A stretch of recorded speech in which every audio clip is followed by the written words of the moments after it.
Hello, beautiful human, and welcome back to Inner Space. I'm Danielle YS. I've spent my career at the intersection of space science, technology, and the deeper questions of what it means to be human. And what I found is that the most uncharted frontier isn't out there, it's in here. Inner space is where we go within. Because in that inner terrain, beneath the accumulated layers of who you've been told to be and what you've been told to want, is the work you can't not do. The thread woven through every chapter, the dream that keeps beckoning you on, your soul signature. Inner space is where we recover it. Let's explore. Welcome back, everybody. This is Inner Space, and today is a super special episode. I am here with Victoria McMahon, and we are getting started on a whole new venture that I'm bringing into my business called Wielding Your Light. And it is a process for bringing out that spark within you into the world to become more visible in your passions and your mission and your message in the world. One of the things that I'm offering as part of this journey is a soul signature extraction interview. And this is what Victoria and I are diving into today. And we'll have more as we continue to expand this journey. The soul signature extraction interview is a heart-to-heart conversation primarily. Over the years of doing coaching work, I have identified that my superpower is asking questions. I always tell my clients I don't have the answers, I have the questions. And for this practice, we are going through what I call the infinite glow model. So if you think about an infinity sign, there is a point on the left where it starts, where you start expanding, and then it contracts and comes together, then it expands again, and then comes together. This is the visual representation of what we're going to be doing throughout this conversation. It's called the glow model because there's 4 steps where we expand, then come together, expand, and come together. First, we're gathering everything that Victoria knows, everything that she has learned, and all the wisdom that's deep in her soul. And then we're going to let go of the things that don't resonate as much and don't serve anymore, but they have served in the past. Then from there, I like to open gaps because for each individual person, you are so unique. You know everything that your soul is here to share with the world. And that's where you see gaps in your teachings. And then we weave it all together.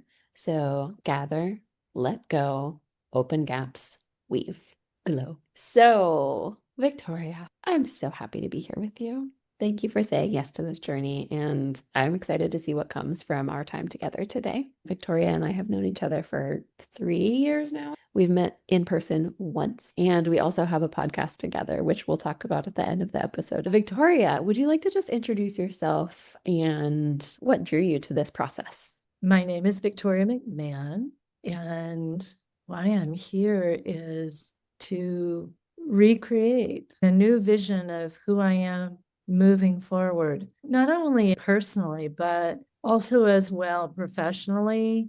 I just turned 65, and I redefined in that leading up to moment that day, and now moving beyond that 65 does not mean retirement to me. It means stepping into what is unimaginably new. I'm here to have the materials that I put forward to others reflect what I can't even imagine I might be doing with others. I love that you said that, what I can't even imagine doing, because the universe has so much magic in store for you. And it's always bigger and more amazing than our little human brains could ever think up or dream up. I heard you say recreate who you are. And if I know you, I feel like there's a flavor of restoration in there, of restoring who you are at that deeper core, and maybe not as much of the recreation. Am I on the right thread there, or does it feel like more of a recreation? Feels like I've been in restoration mode for a number of years. So I'm on the threshold of that in a new way. I don't think I'm ever fully restored until I leave the body. And then I'll be like, okay, well, I'm just back in everything. From my yoga training and traditions, the rest and renew, the restore, there's only so much rest that I want to do. I got to move into the renew as well. Illuminate for me the difference that you're feeling with recreate and renew, if there is a difference. Oh, you are good at this. I love it. It feels more like the tangible. Renew feels like the what you can't get your hands on, the etheric, the esoteric, the emotional, sentient realm that is in the renewal. And then you move and flow with that to the recreation in a form. So formless to form, renew to recreate. I love that because this is the process that we're going through together as we're walking to recreate, where you've been in the restoration. You've done so much of that work. You've rested, you've come back to your wholeness. And in this renewal phase, in our time together, renewing what you want to be putting out into the world in your business, that then becomes that recreation, that physical form that we're putting into the world in your website, in your booking system, and how people find you. The anatomy of that soul signature in my work with clients is a concentric circle where there's 3 circles, and at the very center is that essence. And that reminds me of the restore, come back to the essence. On the second level, it's the embodiment. It's coming into the body in this maybe renewed phase, or it renews over time. And then the expression is that manifested form of the essence as well as the embodiment. I love that it all is flowing together. When you said concentric, I thought of they come in and they go back out. They come in and they go back out. And I think about how I have been at work in restoration in order to bring something forward anew, that there's this aspect within me that has done a deeper dive more recently into what it is to live in that embodied way. I feel like what wants to come through anew is that deeper sense of what embodiment feels like for me today versus a few years ago, that I'm in a new relationship too. Beautiful. It feels like we've identified your yoga work, your experience as a practitioner as well as a teacher. Then there's also this whole embodiment aspect that you're speaking to. And I know that there's other pieces of the work that you do with your clients. Can you just lay them all out for me right now in our gather phase? Oh, wow. And it doesn't have to be small, individual, bite-sized pieces. It could Yeah. be categories of work that you do or have done. Well, that's what I was thinking. I can go back decades with the different ways that I have worked with embodiment. When I was teaching kids, I was creating curiosity moments, and I was in the field of having them know that they are magical and beautiful just as they are. And to learn and grow is part of living an embodied life. So my career started there professionally anyway. I did some other work in relationships with people. Wherever I've worked, it's always been about being in relationship with people. And the work was what was done on behalf of those relationships that I would form and connect to people. So I've done a lot of different kinds of work because I'm always called to what's next that will help me learn and grow and live in a more embodied way in myself and with others. So I think I bring that as a foundational piece from my 20s now into my 60s. I went from working with kids to working with adults as a licensed mental health therapist. That's a different population to help them see who they are and grow. It's the same story, if you will, in a sense of understanding and remembering who we are and looking at how we may or may not define ourselves in ways that support moving forward in life and embodying life.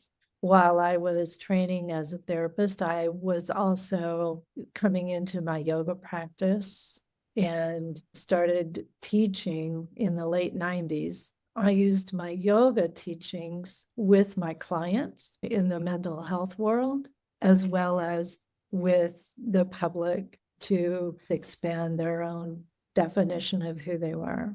In addition to that movement, I grew up in a dance movement, jazz and ballet as a kid. So I've always been movement oriented. I also added in exploring Tai Chi. After 20 years of yoga, I started exploring Tai Chi as movement because my practice, I wanted to integrate slower, more graceful movements. So I became Tai Chi Fit, blending Tai Chi and yoga together as a fusion. I think I'm one of those kind of people that likes to be eclectic and say, what is the way that brings us to a more expansive sense of who we are? I like to have a whole lot of different tools in my toolbox. So another tool that I practice that's a little bit different is I guide people in writing what is called the creation exercise template practice. And this is the way to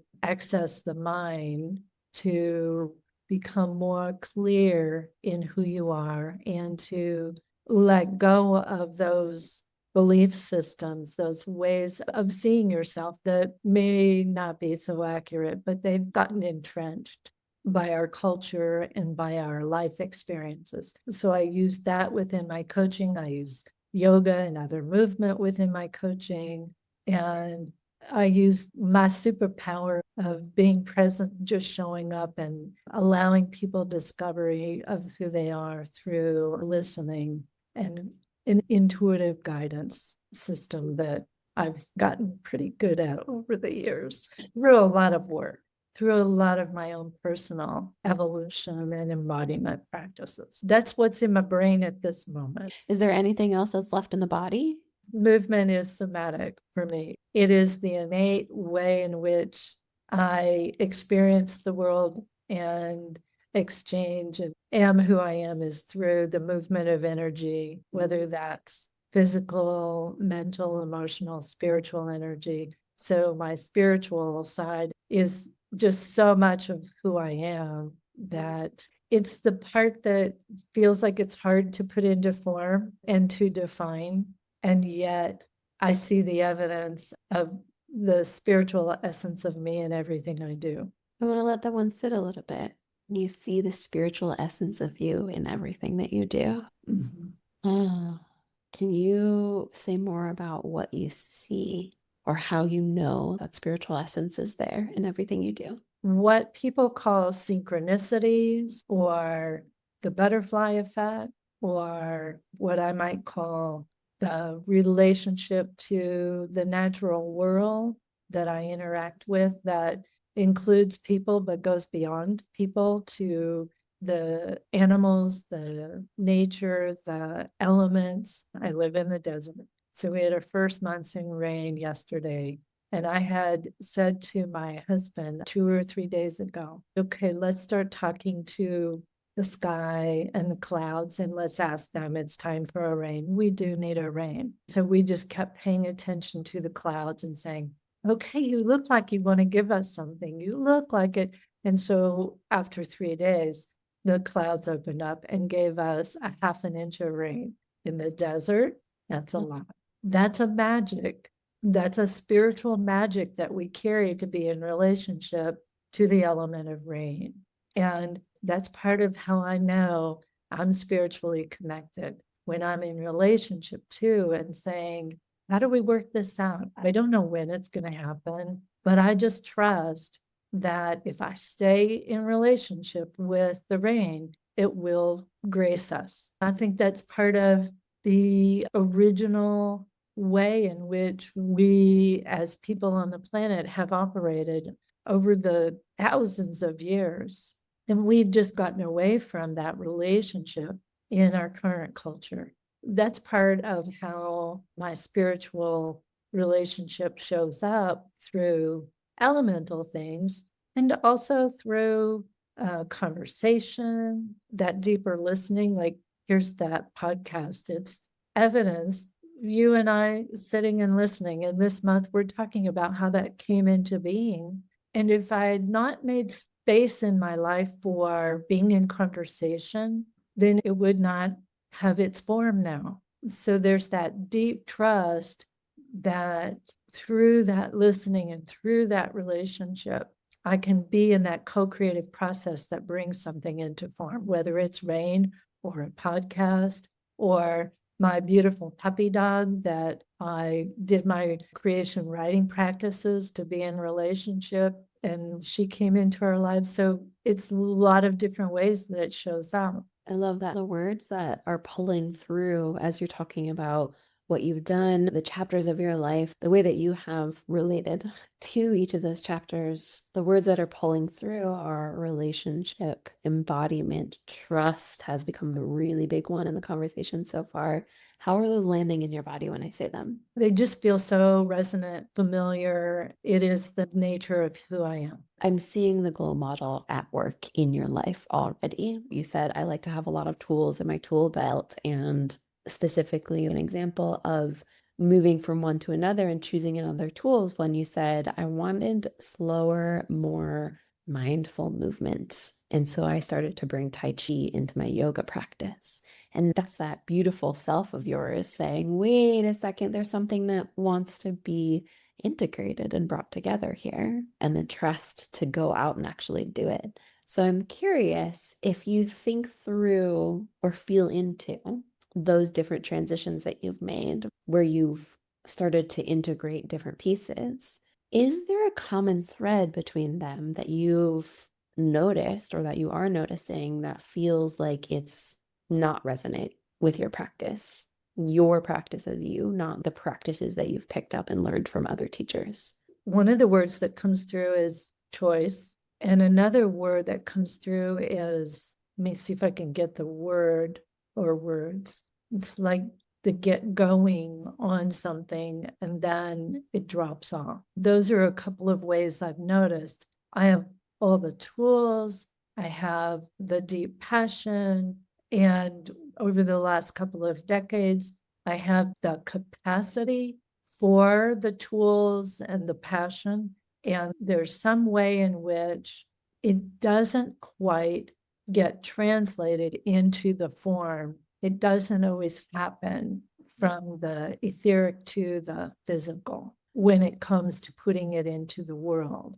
I do the work for myself and I complete all of these. I get the gems from all of the pieces of work that I do. And then to translate that, there's something that gets lost. So if we go back to the beginning of our conversation when we're talking about restoration, renewal, recreation, and also that essence, embodiment, expression, I'm hearing there's a gap between that middle phase and the next phase, either between renew and recreate or embody and express. That feels right. So it's like you're gathering all this information, you're playing with it inside of the laboratory that is yourself, and really fully embodying it or renewing yourself into that wholeness, that expansion for yourself. And then when it comes time to then share it with the rest of the world, what does it feel like to you? Well, when you use the word gap, I was like, sometimes it feels like a gap and sometimes it feels like a chasm. I know full well everything that I carry is fully present and ready and able to be available to others. And that I want that gift, those gems, to be available. But there's this off the side of the cliff kind of huge chasm that happens that it doesn't get translated to the world so that people can benefit from it. I'm going to ask this somatically to you. So feel free to close your eyes to tune in to whatever comes up for you. When you are at that gap or chasm, does it feel more like there's something holding you back from bridging that gap, or that there isn't a bridge over the gap yet? No bridge. No bridge. Okay. Okay. How did that feel in your body? There's a bit of not understanding. My mind is not understanding why there's no bridge, but the rest of the body is in this heart in a little bit of sadness that the bridge isn't there. And then there's this other part of my belly and my legs and my arms that are like, I just want this done. Enough already. I just want the bridge. I don't understand why it's not there. I'm sad that it's not there. Why did I show up today? I want to build the freaking bridge so that I can just let the work come. Ooh, I want to build a bridge. Let me tune in and see where things want to go. Again, somatic question. Is there anything within the gap or chasm that still needs to be known to you? Quite possible, because even as I said, I want to build a bridge, my system said, well, what if something else is supposed to build the bridge on behalf of you? If you can be in relationship to rain and the universe creation responds and opens up for rain, well, why can't you just request that a bridge be built? I'm like, absolutely, because that is the nature of it. And I had this flashback to one of our podcast conversations about knowing I'm held by that which I can't see, but I can feel it. And I may not know, but I know I'm always held in the net of life. And it's like, well, if you know that's true, then you can request the net of life to co-create the bridge with you. Beautiful. And that requires that trust that it might not come at the exact time that I'm thinking that it'll come. And I'm going to keep showing up Yes. and asking, requesting. And solar plexus heart activating on that is saying, do you understand this is the work? This is what you do. This is what you can offer others. It's going into that place within myself that does this work and says, okay, well, let me just get on to that. And then create some pathway, some way for others to go through this process that I'm in the middle of right now. Yeah.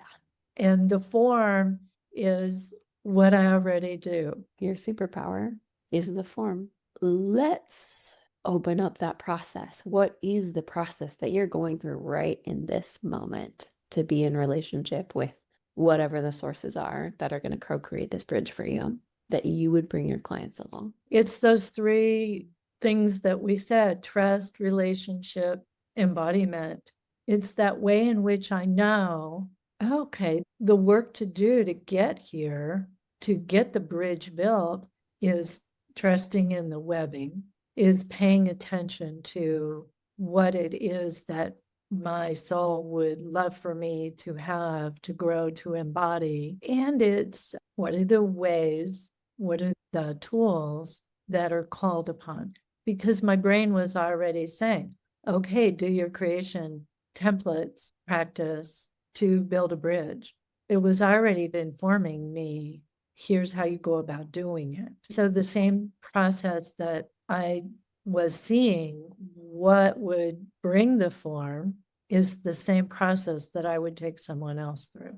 But it's not quite clear to me yet, the full illumination of that process. What I'm hearing, to reflect back, is starting out with the trust that there can be a relationship with whatever we need to be in relationship with to co-create our reality.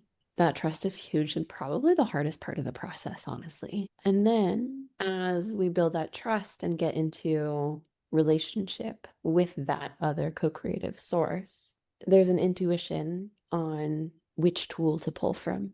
And that is deep wisdom that you can draw on for your clients because you've had so many years of building your tool belt. And for us as providers, as stewards of these practices and practices that we create for ourselves and for our people, that's a gift that we bring because we're excited about learning all those tools, and not everybody wants to learn all of them. And that's okay because we're the geeks. I'm an embodiment geek.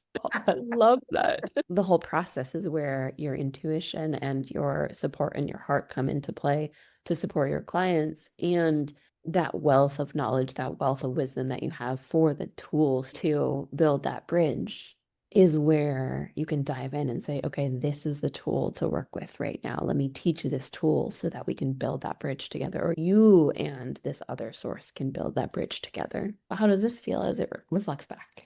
What's amazing to me is that in my desire to build the bridge to others, the work for others is building the bridge back to themselves. Oh, It makes me a little weepy. The very nature of who I am and what I want to do is in service of those who want something of their own in their own lives. Building a bridge relieves the gap, the chasm. If you have a bridge and you look over and see the chasm of what is beneath you, it's no longer your fears, longings, everything's in there. And when I looked down into that chasm earlier, I was like, it's full of trees.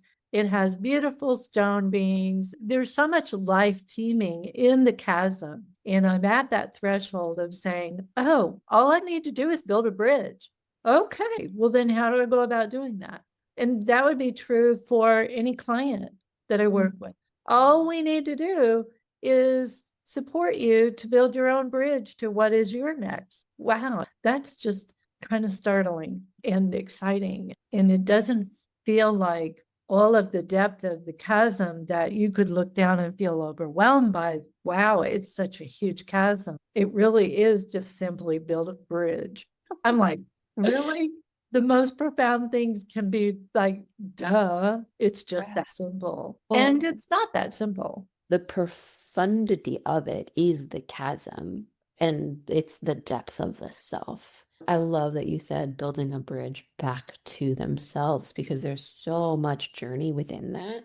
When you're building a bridge back to yourself, once you've built the bridge, you realize you never needed the bridge in the first place because you're coming home yourself, right? And it takes building the bridge and learning to build the bridge to be able to come back to yourself. It's like The Alchemist. Sorry, it's going to be a spoiler. For anyone who hasn't read it yet, skip ahead. At the end of The Alchemist, he comes home and finds what he was looking for at home.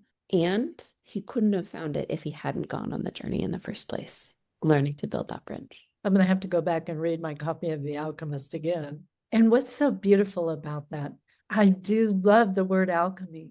I do resonate with that word. And now I have more of a depth of understanding of how that resonates for me. In the alchemy of turning lead to gold and going on this journey, the one piece that I didn't mention moving forward, which is so interesting to me right now, is that I do have this craving to create a women's wisdom circle, to invite women into this journey of bridging back to themselves. And in creating your own bridge back to yourself, the magic, the ways in which magic happens that builds that bridge one slat at a time and ropes to hang on to. I mean, I just see this whole imagery of how source holds you up as it takes and builds the next slat and the next ropes to walk along. While it may seem like you're a third of the way out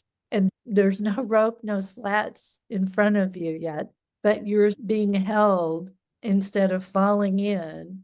Or even if it does let loose and you plop back to the baseline along the chasm wall, you're still holding on, right? So you might have a moment where you kind of two steps back, it happens, and then all of a sudden the next step, the next slat is created. I feel like this whole image of how that goes then becomes part of me building the bridge for the women's circle so that I can take them through that journey, that process of building their own bridge back to themselves. Wow. And it's that trust that every next step, every next slat will reveal itself as you continue along the bridge and taking those steps that I think is just, I feel is such a gift of yours. And it also removes that terrifying depth of the chasm because when we think of a rope bridge, it's like, you got to get both ends of the bridge up at the same time. Otherwise, there's no bridge. There's no step to take.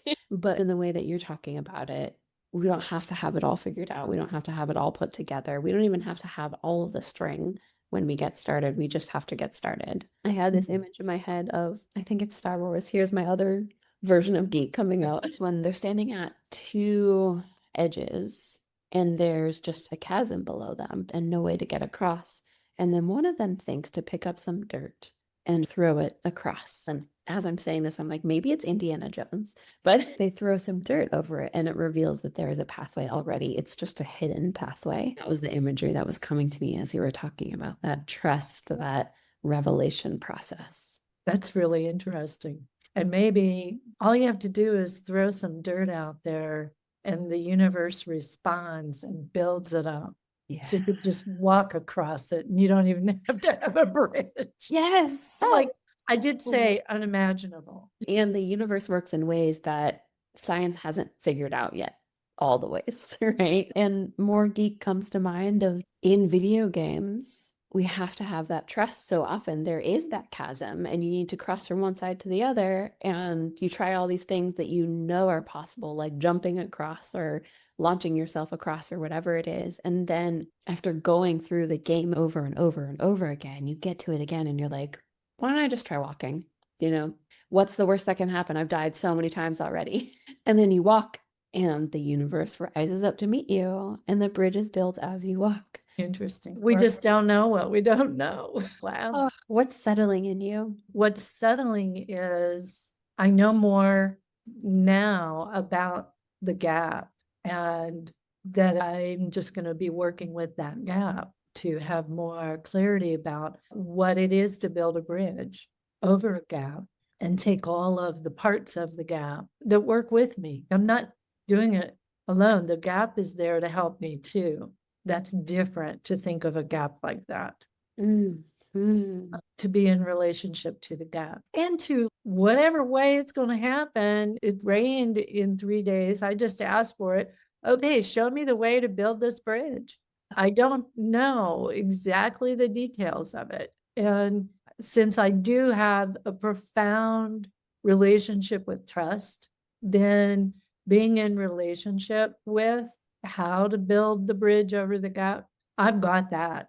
I know that that's with me. And then using my tools that I have in my tool belt to get started, what I already know, and then see what shows up. And that's my curiosity. I don't know what's going to show up. How is that bridge going to get built? Oh my gosh, I love it. I love it. And this idea that part of the relationships that you are teaching people how to build is a relationship to the gap itself, because the gap is there so that we have a reason to build the bridge. So we have a reason to learn to build the bridge in the first place. Amazing. That's good. I like that. And so now I know why I have the deep passion to recreate a women's circle. I know why it has not come into form yet. I need to build the bridge to it. And one of those little things is our culture says it needs to happen now. And as I said, enough already. I'm not getting any younger and I want to complete this. I want this vision to come. And at the same time, it's like, yes, and you need to build a bridge. So here you go. Get busy on that and time will take care of itself. The brain wants what it wants sometimes, and it gets a little fixed on that. It kind of gets perpetuated from that. So I have to appreciate that that little brain belief system is in the gap. This is amazing. I am in awe of what is coming through. And I would love to talk about your offerings. And if there's anything that has shifted since we first started talking, is it the Women's Wisdom Circle that is that gem that you're wanting to build the bridge for? Are there other pieces that are wanting to come through?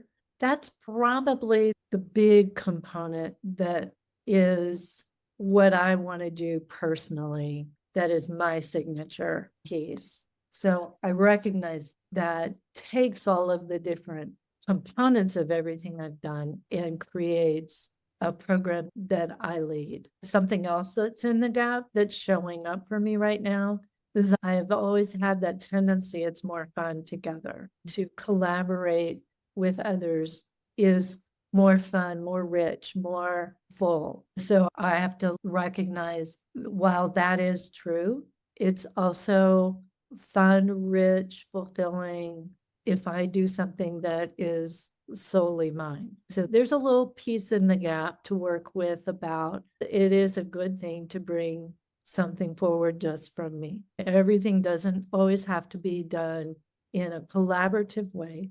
I just launched a collaborative yoga workshop day with another yoga friend of mine.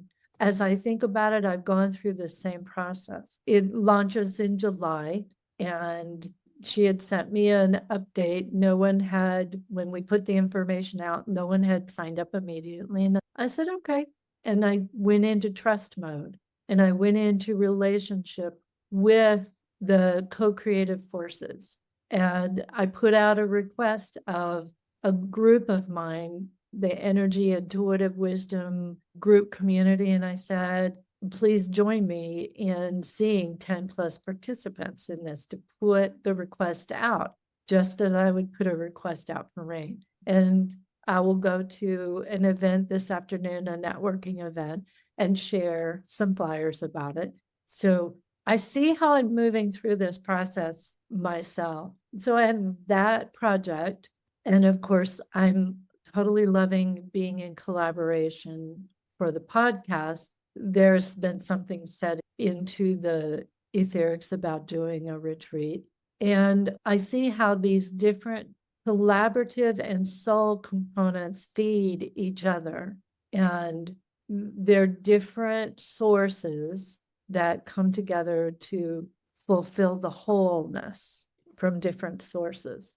And then in the coaching aspect, I'm not sure how that grows, individual coaching, or if it becomes a group coaching experience that I step into. So that feels really more on the unknown of being in the chasm. I don't know where I want to take that. I love this question around collaborating, co-creating compared to bringing something forth fully from yourself. One thing that came up as you were talking specifically about the women's wisdom circle and having that be something that is fully from yourself, and there being something in the chasm of like, must collaborate. And I want to remind you and bring forth that your women's wisdom circle, all the women in there are going to be co-creating with you, even if you're the one leading. Absolutely. There's no need to bring other people in to help you guide it. And you already know that. We had a conversation about another person wanting to help you out and the universe saying, nope, you've got this.